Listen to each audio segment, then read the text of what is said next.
My favorite part about being an artist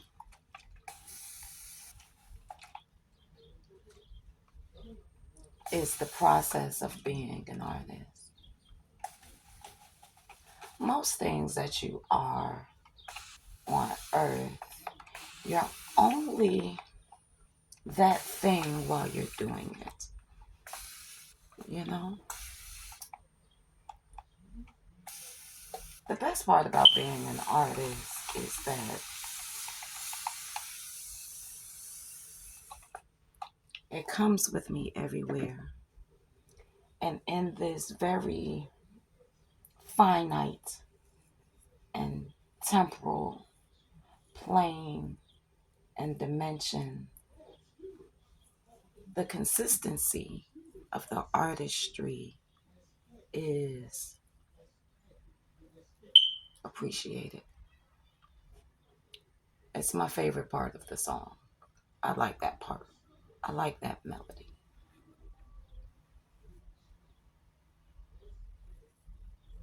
I don't paint, draw, sculpt, create for the end result. And I find myself oftentimes surprised by the end result, by what I made, by what I created.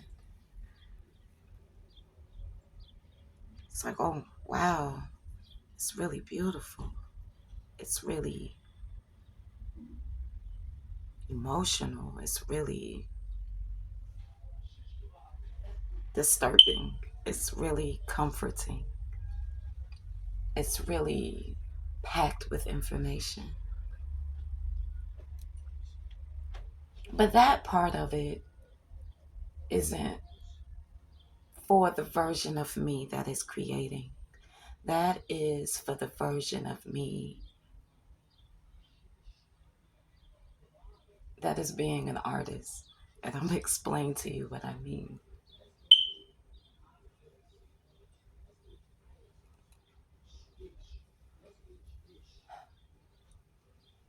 I don't take off being a poet, much like I may take off being a mother when I'm not in their presence, or take off being a lover when I'm not in his loving embrace. Mm, when I am unobserved, I am still artist, you know? And everything is feeding the art. Everything is inspiring the art. Everything. Eating. Everything. It's so ingrained with my religion. I am a very devoutly dedicated, devoted. I know I keep saying that, but, and if not, it's because I haven't, whatever. I'm big on my religion. My religion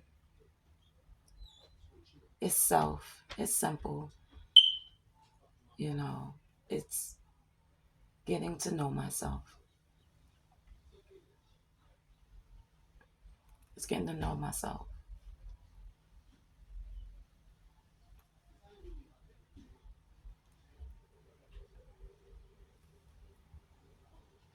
Art is just one of the ways I do that. It's a part of my religion. It is a sacred practice, always a solemn occasion, and I never miss a day of church. I found my artistic abilities the same way I found myself. There is no separation between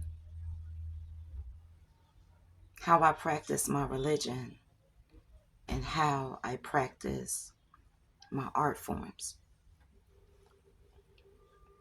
There is no separation in the why of either. It is really the only part of my life that's consistent. We do be wearing masks,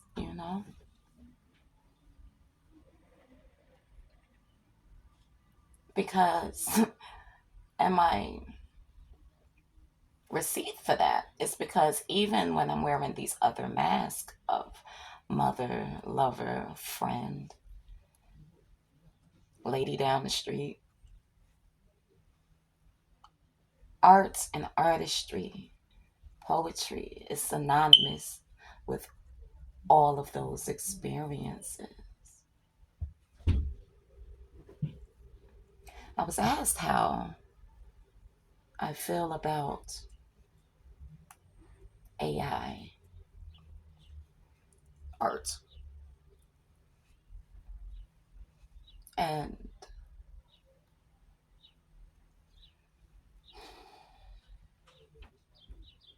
I became confronted with how I feel.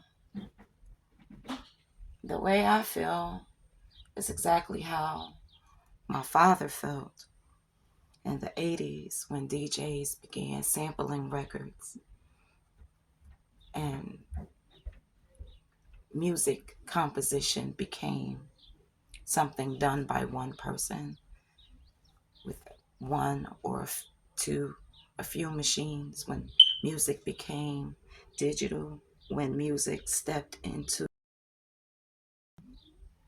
this major change in how we consumed this art form, wounded him, it hurt him, because simultaneously he was in the final years of his life.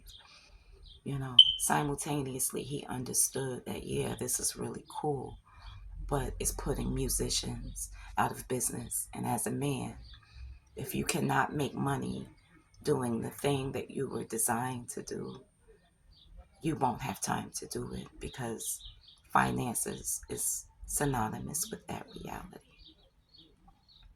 And so I remember this as I'm asked this question, and I can identify with the narrative or the understanding that,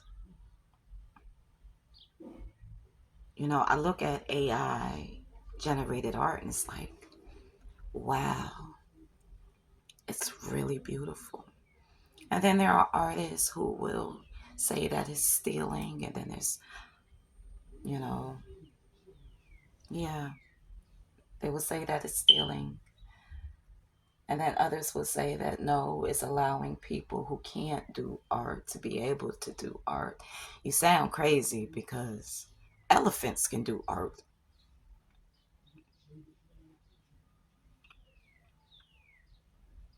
Yeah, I'm just going to let you write your own joke here. I can definitely identify with feeling, well, damn, what do they need me for?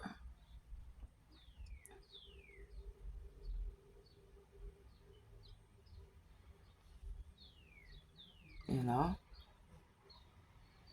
And I guess it felt that way for a while, but it wasn't until I was asked the question that the answer truly emerged. I'm supposed to be doing something, right? I look crazy. It wasn't until I was asked that, mm, did the answer emerge? Because nothing or no one, in terms of manifesting your abundance, in terms of selling something or being attractive, you know, they don't, no one messes with what you're doing. It has nothing to do with what you do. It's not the what. A lot of people tend to think about these things in terms of what am I offering, but it's so much of the why. So much of the why. I will paint until the day I am no more. I will always prefer the alchemy of an ink pen and a sheet of paper. That is what I am designed to do. That is where I worship, or at least one of the spaces. At least one of the spaces, and where I worship is fellowship, it's church, it's a sermon, it's scriptures, the prophecies. Mm. And it's not because of what I make. The what, it's just what ends up happening, and it's so much of what's happening to the vessel, to the existence, to the artist who never gets a day off, to the poet who never gets a day off, to the vessel of the divine who never gets the day off. I do it because of the process of doing it. I am processing and I am doing it. The end result is always a, huh, who knew? And it becomes a space where I'm reminded of the teachings of Buddha. We bow to each other. We say namaste because everyone you meet is the Buddha. And so everyone who sees my art, everyone who is attracted to it, who admires it, they are participating in a spiritual experience. Emotions, thoughts, their energy, their being becomes transmuted. They become change. I have an advantage that my father didn't have. I have a religion.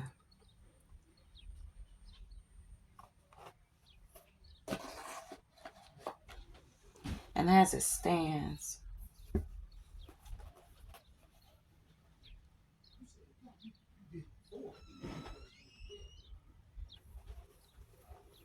still can't do what I do.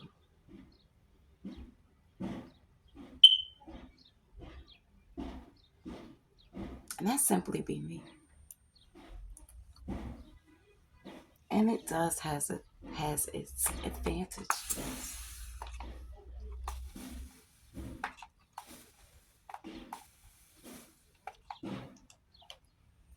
It does have its advantages. This has been a very chaotic video to record. But I'm happy that I took the time to do so.